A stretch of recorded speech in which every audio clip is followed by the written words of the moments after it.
This is Kate Warnock here with the Honorable Patrick Kennedy, former congressman and founder of the Kennedy Forum. Mr. Kennedy, how are you today? I'm good, thanks, Kate. So we're here at the kickoff of Emerging Minds, illuminating the path to mental wellness. And I can't think of a better person to ask than Patrick Kennedy about the current state of the mental health crisis here in the United States. Can you kind of frame it up for us? Well, for one thing, we've neglected taking care of the brain. We don't cover brain illnesses in the same way we cover other physical illnesses. At least we haven't ever until we passed the Mental Health Parity and Addiction Equity Act. But even after passing that in 2008, trying to enforce it has been very difficult. Most payers do not disclose how they employ medical management practices, and so it's very difficult for us to make a comparability to the treatment of medical and surgical so that we can understand whether there's equal treatment of people with mental illnesses in the same way we treat any other illness. And so this is really about trying to break the old patterns of discrimination that was born of different attitudes that believed that mental illnesses were really character flaws, that they were somehow moral failings as opposed to medical failings. So it's about an attitude adjustment. But until we get an attitude adjustment, we have to change the actual practice of discrimination, and that's what we do at the Kennedy Forum. Is we have a parity track which evaluates each state's compliance with the parity law. That means how much do they enforce, how much do they employ better regulations, what's the case law. So this is like very esoteric stuff to the average person, unless it's your family member who's being denied access to mental health and addiction treatment. Now, the consequences of ignoring mental health for so long is that we have no mental health system that can be brought to scale to meet this emerging public health crisis. We have suicide in this country that continues to rise. It's twice the rate of homicide. We have an overdose crisis that now is killing more people than both homicides and car accidents. This is a public health epidemic. We're seeing whole demographic groups in this country, their life expectancy is going down simply as a result of both overdoses and suicides. This is startling a wake-up call to our medical system that we can no longer ignore that mental health and addiction is an essential part of what we consider health care, and that as health plans develop what they're going to do to address this medical crisis, they need to be sure to have mental health really in the DNA of what they consider to be health care.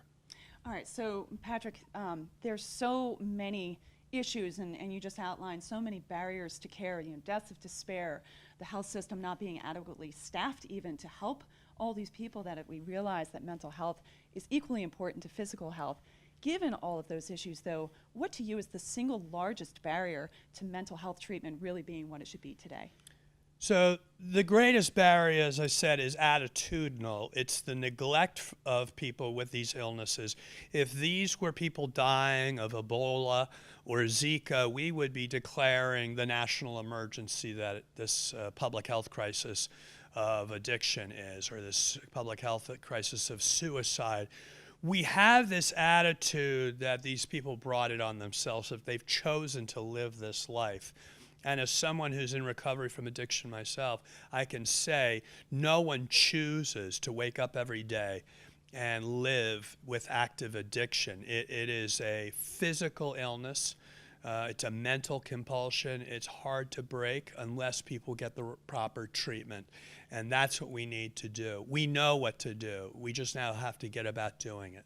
All right. So, being the advocate you are, the schedule that you maintain, and you're several years into your recovery, I was wondering if you could share with us, what is it that you do personally to help you maintain that balance of mental and physical wellness? Well, first, I'm very fortunate I have an addiction psychiatrist to make the distinction between psychiatry and addiction psychiatry. We need addiction specialists because you know, it's not taught in medical schools. Even for those who have the specialty of psychiatric training, often that excludes real training in addiction medicine. So I have an addiction psychiatrist who monitors my medications for bipolar. And then I go to 12-step recovery. I also try to live a healthier life by, you know, having supports within my social network and, you know, certainly trying to stay healthy physically. It really makes a difference on your brain if you're able to do those kinds of things that relieve stress. Sure. And and I've got an incredible family, and having that personal connection to loving community is so critical. One of the characteristics of having these illnesses is that you alienate yourself from everyone that you're close to. Part of recovery is connecting yourself, developing relationships of intimacy so that you're no longer left feeling so alone.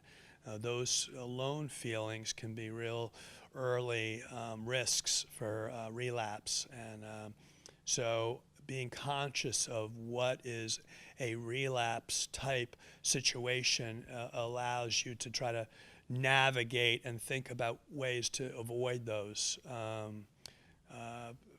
potential risks for relapse.